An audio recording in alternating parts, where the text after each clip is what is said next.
Silvia, muchísimas gracias por esta conversación. No, pues muchas gracias a ti. No, no, al contrario.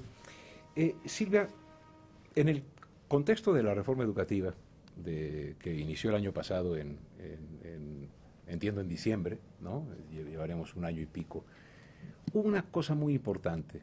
Una de las patas de la reforma educativa fue un Instituto Nacional para la Evaluación de la Educación autónomo. Y para muchas personas sería muy importante saber para qué el INE. Y te quisiera decir, voy por la calle y me dicen, es que ahora el INE va a evaluar a los profesores y va a decir quién se queda en el trabajo y quién no. Una especie como de una instancia que va a decidir cómo se hacen las cosas. Entiendo que hay una relación entre el INE, la SEP, etcétera.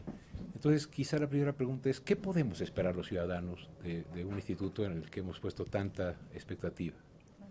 Sí, pues mira, regresando un poco a lo primero que dijiste, yo creo que la razón por la cual se crea el INE autónomo como parte de la reforma educativa, esta reforma que empezó, como tú dices, el año pasado, pues yo me lo quiero imaginar, porque obviamente yo no lo hice, pero yo me formulo la hipótesis de que un poco lo que se quería era empezar a hacer depender las políticas educativas de la evidencia, ¿no? De nuestro conocimiento de la realidad y de nuestra comprensión de la realidad educativa.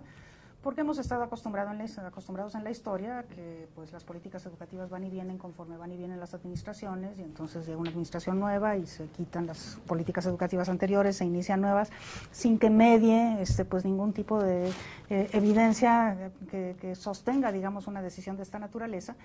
Y creo que hay una convicción ahora de que los cambios educativos son lentos, que se necesita una política de largo plazo, de largo aliento, ¿no? Y que es necesario, en todo caso, fundamentar las razones por las cuales una política educativa se tiene que cambiar. Entonces yo creo que una de las razones importantes fue esa, cómo podemos transitar en el país hacia una política educativa basada en un conocimiento y en una comprensión de nuestra realidad. Y yo creo que eso es lo que el INE quisiera aportar, ¿verdad? O sea, cómo podemos realmente conocer y además tratar de comprender, porque el INE va a hacer evaluaciones, pero también va a hacer investigación, y hay muchas más gentes en este país que hacen investigación, y hay investigaciones a nivel mundial que también nos sirven, ¿no? Que nos explican las situaciones, ¿no? Entonces, poder recurrir a eso como para fundamentar los cambios necesarios en la política educativa que se derivan el diagnóstico evaluativo que se hace de la realidad educativa. Ese yo creo que es una razón muy importante. Otra razón importante es que pues la evaluación sí tiene, digamos, esta capacidad de ordenar lo que antes estaba desordenado, ¿no? Porque la evaluación pues te pone las cosas en su lugar, te dimensiona los problemas, te cuantifica las brechas, te habla de condiciones que no permiten que se logren objetivos, ¿no? Y si la evaluación va a tener la posibilidad de generar recomendaciones de política educativa, pues las recomendaciones tienen que ir necesariamente por el lado de ordenar. Entonces, ¿recomendaciones? Se llaman directrices en la ley, ¿verdad? O sea, son, exacto. Sí. Al estudiar la ley, parece que el INE tiene, vamos a decirlo en los términos que se usan, que tiene dientes, es decir, que el INE tiene poder. Claro. Sin embargo, de repente también me encuentro en la ley que van a ser las autoridades educativas, federales y estatales, las que van a ejecutar, por ejemplo, los criterios para evaluar profesores. Eso no me queda claro. Sí, bueno, no, al INE en la ley se le dan, digamos, estas dos facultades. Primera, de establecer los lineamientos sobre las evaluaciones educativas, y en ese sentido el INE es la máxima autoridad de evaluación educativa en el país. Estos lineamientos que emite el INE, que digamos ahí hay dientes como muy claros, son vinculantes para todas las autoridades educativas, las federales y las estatales, en el sentido de que lo que nosotros digamos acerca de qué hacer en evaluación, cómo hacer en evaluación, cómo usar eso que se usa en evaluación, qué solidez técnica darle a los instrumentos, todo eso, esos son vinculantes, o sea, quiere decir que las autoridades educativas tienen que obedecerlos. Y por otro lado están las directrices, que las directrices son justamente eso, recomendaciones que se derivan de estas evaluaciones y de las investigaciones que las rodean, que tienen, que digamos que lo fuerte en este momento, para mí, de las cosas más importantes de la reforma, ¿no? Es que esas directrices, que justamente están basadas en un conocimiento y una comprensión de la realidad educativa, se tienen que hacer públicas y tienen que ser respondidas públicamente. O sea, ahí no es que tengan que obedecer al INE, pues sería muy difícil. Nosotros no somos la Secretaría de Hacienda y además pues nos podemos equivocar porque la verdad siempre es efímera, ¿verdad? Claro. Pero de alguna manera sí tiene que ser respondida públicamente. Entonces nosotros hacemos una recomendación a la autoridad educativa correspondiente y la autoridad educativa correspondiente tiene un plazo para decir si podemos, no, si podemos, pero no ahora, o podemos parcialmente, y las razones son estas y estas, y eso se hace público. Entonces la sociedad entra a jugar como un actor en este proceso, ¿no? Es un tercia, digamos, en este diálogo que tiene el INE con la Secretaría de Educación Pública, porque está informada de las cosas que nosotros proponemos y que la SEP responde, o la SEP o las autoridades educativas responden, ¿no? Déjame decirte, aunque después quisiera que nos dijeras también qué hace el INE con alumnos, con programas de estudio, con infraestructura, ¿no? Pero un momentito más sobre profesores, porque me parece que en los medios y en la discusión pública ha sido, digamos, el asunto más que ha causado más inquietud. Te lo podría plantear en términos de ¿y quién va a evaluar la evaluación? Porque si entiendo bien, el INE va a decir, bueno, para evaluar a los profesores hay que seguir estos criterios y hay que hacer tal y tal cosa. De eso se va a encargar no el INE, sino las secretarías. Sí, en ese sentido, ¿no? La división del trabajo es muy clara, ¿no? La evaluación que tiene repercusiones sobre individuos la hace las autoridades educativas. Y la evaluación que no tiene repercusiones sobre individuos, pero que nos ayuda a comprender la realidad educativa, que está basada en muestras, fundamentalmente, esa la hace el INE. Entonces, sí hacemos evaluación también nosotros, pero la característica de la evaluación es distinta. Sí, o sea, ustedes hacen una evaluación y nos informan a nosotros como ciudadanos, señores, el magisterio mexicano está compuesto de tal y tal manera, tiene estas grandes fortalezas, tiene estas, sugerimos directrices. Pero, para que nos quede claro, la evaluación que aplicará la SEP en términos de conservación o no del trabajo, zonas en las que tiene que fortalecerse, etcétera, esos lineamientos son también responsabilidad del INE. Así es. Y mi pregunta es, ¿también van a evaluar que esos lineamientos se hayan seguido? Sí, cada lineamiento implica necesariamente una supervisión de su aplicación. Entonces sí le corresponde al INE emitir el lineamiento y supervisar su aplicación, desde luego. ¿Podríamos decir, Silvia, entonces, que tenemos en el INE al representante de la ciudadanía, de la sociedad? Pues fíjate que yo justamente así me quisiera imaginar al INE, justamente de esa manera, ¿no? Es un poco la formalización de una vigilancia ciudadana sobre el quehacer de la autoridad educativa. Yo así me lo quiero imaginar, ojalá así se pudiera tomar. Sí, porque ¿no? Aquí oscilaríamos entre, y tú sabes que en la política hay siempre tensiones. Digo, no le voy a enseñar el abecedario a la maestra, ¿no? Pero yo creo que el gran reto, si me permites decirte cómo me lo imagino tratando de ser un apasionado de estos temas, es que el INE sea el mejor aliado de la sociedad para que la autoridad educativa se centre en lo educativo y no como en otros casos y en ciertos momentos, o bien que el INE sea, digamos, el que legitime la acción de la autoridad educativa sin poder parar o sin poder supervisarlo. Digamos, como representante del máximo interés en esta materia, que son los niños, y el segundo, que es la sociedad actual y del futuro, ese segundo. Mira, línea, ¿no? Nosotros justamente por eso dijimos que nuestra carta de navegación era el derecho a la educación. O sea, sí el interés del niño, del joven, del estudiante, porque también los adultos nos corresponden en la materia en el área de la educación obligatoria, digamos, ¿no? Ese es el interés fundamental, ¿no? Y como el derecho a la educación es una responsabilidad del gobierno, ¿no? Entonces, bueno, pues claro que cuando el INE tiene ese como su paraguas o su carta de navegación, pues lo que vamos a estar haciendo es tratando de que desde nosotros se cumpla esa aspiración de la sociedad, que es la vigencia plena del derecho a la educación. Y por derecho a la educación entendemos pues que la gente acceda, que además no existan barreras o expulsiones o exclusiones, ¿no? Que se pueda adaptar la educación a las condiciones específicas del contexto, en un mundo diverso, y que para quien quien recibe la educación, pues eso sea útil, sea aceptable, sea ameno, sea agradable, ¿no? O sea, tenga sentido, tenga significado. Bueno, eso es el derecho a la educación. ¿Qué vamos a hacer? Pues vigilar que eso se vaya cumpliendo cada vez mejor. Estamos muy lejos de su cabal cumplimiento, pero de lo que se trata es de que eso se vaya cumpliendo cada vez mejor. Esa es nuestra carta de navegación. Entonces, pues sí quisiéramos nosotros decirle a la sociedad que estamos de ese lado del asunto, ¿no? O sea, y por eso sí consideramos que estamos del lado de la sociedad, ¿no? A mí me gustaría decirlo en términos, no sé si son muy acertados para los expertos, pero por lo menos a mí me dan como sentido. Yo me imagino que ese INE al que aspiras y al que yo creo que aspiramos nosotros como ciudadanos que exista, es una institución del Estado mexicano, y es el Estado mexicano el que garantiza el derecho a la educación. Y entonces esta institución autónoma del Estado, no autónoma del Estado, sino esta institución del Estado autónoma, así es, está revisando y asegurándonos o reportándonos el incumplimiento o el cumplimiento de la acción de cada gobierno, de cualquier gobierno, en materia educativa. Y orientando las decisiones de política educativa a un mejor cumplimiento de ese derecho a la educación. Las dos cosas, creo yo, ¿no? Muy bien. Ahora, si quieres, evaluar programas, ¿no?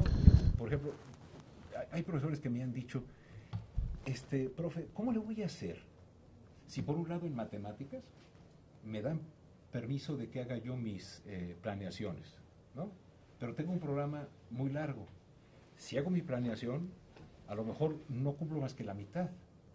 ¿Por qué? Porque voy al ritmo del grupo, ¿no? Pensando en tratar un poquito a los alumnos. Y sin embargo, el examen que se me va a aplicar a mis muchachos es sobre todo el programa. ¿Cómo hacer para que el profesor tenga más capacidad para conducir el proceso de enseñanza-aprendizaje? Sí. Bueno, yo creo que tiene dos aspectos la pregunta que me estás haciendo. Es decir, por un lado, evaluar programas, sí hay que evaluar programas, ¿no? Y por programas entendemos currículum, entendemos programas específicos como los compensatorios, entendemos programas como el programa de escuelas de calidad, cualquier otro programa nuevo que surja, como ahora en media superior un programa para evitar el abandono, claro, este tipo de cosas. Esos son los programas y sí, desde luego que interesa muchísimo evaluar los programas. El programa sectorial de educación está lleno de nuevos programas y bueno, va a ser como muy importante poderles dar seguimiento a esos programas porque me parece que todos ellos son necesarios, ¿no? Entonces sí, habría que seguir los programas. Pero también una de las cosas, bueno, y ahí al evaluar programas, este tipo de problemas tienen que salir, ¿verdad? O sea, está sobrecargado el currículum. Los maestros para las poblaciones normales de este país no pueden, no tienen tiempo para hacer las adaptaciones y las adecuaciones porque si no, no les da tiempo de cubrir. Bueno, esos problemas tienen que salir al evaluar un programa y eso se tienen que hacer públicos y de ahí tienen que derivarse recomendaciones, ¿no? Pero por otro lado también, uno de nuestros propósitos es que lo que entendemos por cultura de la evaluación sea algo que verdaderamente tenga la capacidad de llegar al aula. O sea, de donde el maestro pueda hacer esas evaluaciones por él mismo, ¿no? Es decir, bueno, pues este programa está demasiado grande, lo verdaderamente, si no lo voy a poder cubrir, además me tengo que adaptar a mi población, yo voy a tomar la decisión de hacerlo, ¿no? Entonces, bueno, que esa capacidad de hacer evaluación respecto de su propio contexto, de sus propios alumnos y de sus capacidades, pues también vaya quedando cada vez más en manos de los docentes. Y eso, digamos, es un propósito de largo plazo de ir fortaleciendo esta cultura de la evaluación, que a donde más importa que estés en el aula y en la escuela, ¿no? Sí, porque si solo queda en el periódico, en qué lugar quedamos en PISA, etcétera, no cala. No trasciende, así es. Silvia, sobre programas, alumnos, profesores, etcétera, tú y yo compartimos la certidumbre de la frase de Bierbaum que dice, si no podemos medir lo que es valioso, acabaremos valorando nada más lo que es medible. Y como a mi juicio, durante todos estos años, evaluación ha sido no comprendida como un fenómeno que aspira a ver también lo que no es medible. Se ha reducido a examinación, y examinación se ha reducido a examen de opción múltiple, y examen de opción múltiple se ha reducido a una regla de 3 para decir, reprobaron tantos, ¿no? Es decir, toda esta cosa tan terrible, ¿no? Que vacía la evaluación de su contenido, en el cual otra vez estoy enseñándole el ABC a la profesora, pero que me has ayudado a entenderlo. ¿Cómo hacer para que, por ejemplo, en la actividad docente, que es una actividad tan compleja y tan fundamental en el aprendizaje, sepamos la sociedad y los profesores mismos qué es aquello que no es tan fácilmente medible, pero que es crucial? liderazgo, creatividad, imaginación, autonomía. ¿Cómo? Sí, yo creo que es muy importante hacer esta distinción entre medición y evaluación, ¿no? Entendiendo que la medición pues, es lo que se puede hacer con un instrumento relativamente estandarizado, fácil de calificar, que se puede aplicar masivamente, y bueno, que entendemos que eso es terriblemente parcial, ¿verdad? Que en muchas ocasiones es necesario y lo tienes que utilizar. Por ejemplo, a mí me parece que es muy claro que los maestros tienen que conocer la materia que enseñan y entonces que la mejor manera de saber si la dominan o no la dominan es a través de un examen. Y bueno, pues ahí habrá que examinarlos.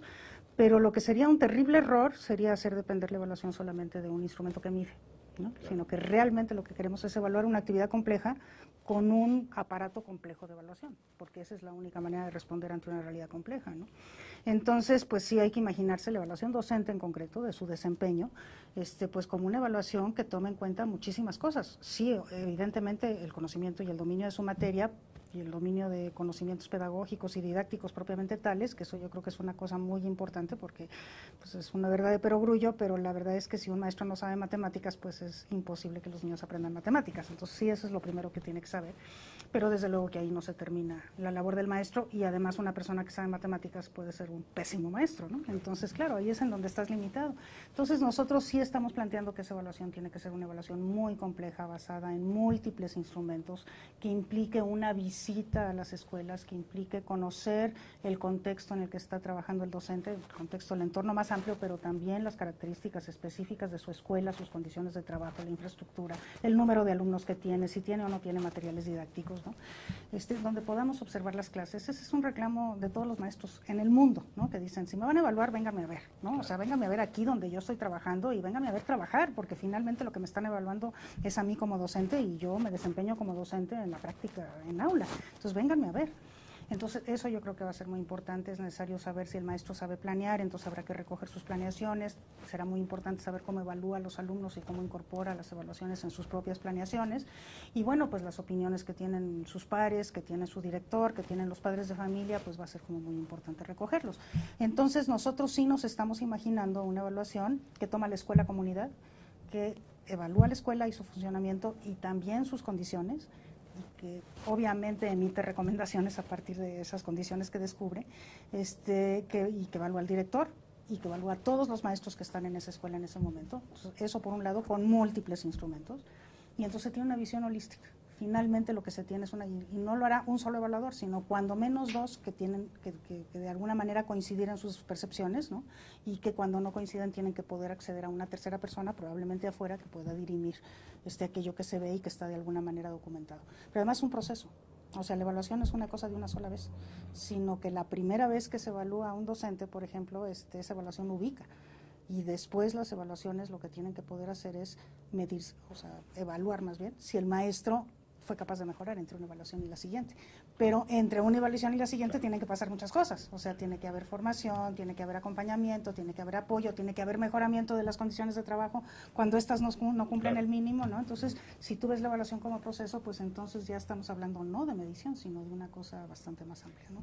Una evaluación es una cosa mucho más seria que una medición. Evidentemente. Pero algunas formas de medición son indispensables en la evaluación. Eso sí, como parte de. Parte de. Ahora, Silvia, antes de terminar, porque nos podemos quedar aquí todos los años, pero ¿es posible? Yo te diría como profesor, ¿es posible una evaluación así de compleja, holística, con los recursos que tenemos? Bueno, yo creo que es posible si nosotros nos imaginamos que no va a partir todo de un solo centro y que desde este centro se va a hacer absolutamente toda la evaluación, por un lado, o sea, son 32 entidades federativas, cada entidad federativa puede jugar en esto un papel muy importante, se puede pensar inclusive en que las zonas escolares tengan algo que ver, y cuando tú empiezas a desmenuzar esa realidad dices, pues a lo mejor sí es posible, si tú, o sea, puedes dividir este pastel en pedacitos, ¿no? Y entonces sí puedes imaginarte que esto puede ser posible. Segundo, si nos imaginamos que la evaluación no se hace en un solo momento, ¿no? O sea, sino que tú dices en un periodo largo de alrededor de 3 o 4 años, todos los maestros tendrán que pasar por un proceso de evaluación, pero no el primer año tienen que pasar todos. Eso todavía está un poco complicado porque, por ejemplo, carrera magisterial, que va a terminar en el año 2015, según dice la legislación, pues tiene que ser sustituida por algo. Claro. Y ese algo que la sustituye, pues lo tienen que sustituir para todo el mundo, porque no sería justo que lo sustituyeran. Entonces todavía esas cosas pues hay que ver cómo se dirimen, pero la idea es esa, ¿verdad? O sea, que efectivamente esto que queremos hacer de esta manera tan compleja y tan completa, se pueda hacer bien en el tiempo necesario para hacerlo, ¿no? Pues Silvia, yo creo que me quedaría con una idea de mucho optimismo y también creo yo, en la que necesitamos mucho la colaboración no solamente de los interesados en la materia educativa, sino de toda la sociedad interesada. Fíjate que ya ahora que he estado metida en esto, eso yo no lo había pensado antes, pero he estado pensando que, bueno, la evaluación, eso no lo dije, pero obviamente la evaluación tiene como finalidad mejorar y la evaluación es formativa, no es punitiva. La evaluación sirve, ¿no?, para que tú crezcas como persona, quien sea que seas, alumno, maestro, y para que te desempeñes mejor si eres maestro profesionalmente o si eres directivo, ¿no? O sea, crece tu profesionalismo. Ese es el propósito de la evaluación, es el propósito central, y creo que el grandísimo reto está en demostrar que eso se puede. O sea, que la evaluación efectivamente sirve para eso. Ese es el reto. En la medida en que podamos demostrar, vamos a tener credibilidad, ¿no? Claro, porque hay personas que están esperando que para que el INE sea creíble se despida a 10,000 o a 15,000 profesores. Bueno, eso yo creo que, o sea, yo digo, para que el INE sea creíble, si salen 2 o 3, va a ser creíble. pero lo que te quería decir es que incluso he llegado a pensar que la evaluación es un derecho, porque eso es lo que te da la posibilidad efectivamente de mejorar, ¿no? Y que tendríamos que verlo así, como eso que me ayuda, que me da insumos para yo crecer personalmente. Un derecho para el evaluado. Un derecho para el evaluado. Todo el mundo tendría que tener derecho a ser evaluado, porque es lo que te permite tener la retroalimentación y la visión desde fuera, para que tú puedas dar el estirón y crecer, con apoyos, claro, evidentemente. Es una condición de posibilidad de mi mejoría, en vez de ser la ocasión en que el Big Brother va a ver si me corre o no me corre, o si soy bueno o si soy malo. A mí eso me encantaría, que eso se fuera quedando de alguna manera como sedimento, digamos, de lo que el INE quiere que se entienda por evaluación. Sí. A mí me parece que va a ser muy importante que el INE, en esa credibilidad de la que hablas, sea cada vez más conocido. Ojalá esta conversación ayude a eso, sobre todo al entrevistar a una investigadora de las más destacadas que tenemos en el país, pero ahora en este puesto de funcionaria del Estado mexicano, ¿no? Y creo yo que hasta donde yo lo veo, si las patas de la reforma eran hasta ahora la evaluación con el INE, el servicio profesional docente y la ley federal, la nueva ley general de educación, que sea el INE el espacio en que como sociedad podamos confiar en que lo que sucede en el sistema es algo que es valioso, mejorable y que mejora. Y no nada más que está mal, que cada vez estamos en el último lugar en PISA, ¿no? Porque si no, no sería posible el país, ¿no?, ante esos resultados. Entonces yo creo que hay 2 retos. Uno, que la sociedad tome al INE, en el mejor sentido de la palabra, y que el INE se abra a la sociedad para que a través de él podamos saberlo. Y asuma el reto de demostrarle a la sociedad que efectivamente la evaluación sirve para mejorar. Ese es el asunto, ese es el reto. Silvia, pues te iba a decir que está en tus manos. No, está en manos de la Junta, está en manos de las direcciones, pero te quiero decir también, está en manos de nosotros. Y no me asumo como alguien que estudia cuestiones educativas, además, sino porque ahora está llevándose a cabo el intento de definir un nuevo modelo educativo. Bueno, hay que entrarle, ¿no? Pero creo que está en manos de nosotros contar con un derecho. Así como la evaluación es un derecho para el evaluado, creo que para el ciudadano es un derecho contar con un instituto autónomo que nos ayude a saber cómo está la educación en el país. Qué bonito, muchas gracias, Manuel. Entonces, de derecho a derecho, quedamos derechos. ¿Sabes? Me parece muy bien. Gracias, Muchas gracias, no, gracias a ti. Hasta luego.